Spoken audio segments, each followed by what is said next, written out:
ব্যারাকপুর, বারাসাত আর মোটামুটি কলকাতার সর্বত্রই আমি কেপিটি মোটরসের গাড়ি দেখতে পাচ্ছি। কেপিটি মোটরস হঠাৎ করে এরকম একটা অভাবনীয় উত্থান, এর পেছনে কারণটা কি? কেপিটি মোটরস এমন কি দিচ্ছে?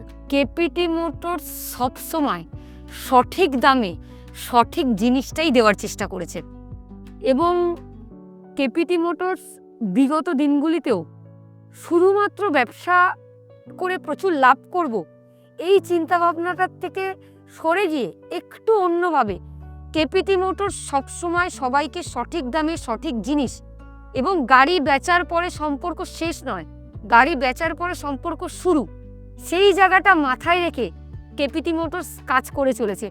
এই জন্য আমরা কলকাতায় না, আমরা পশ্চিমবঙ্গ জুড়ে একটা ভালো নামের সাথে আছি।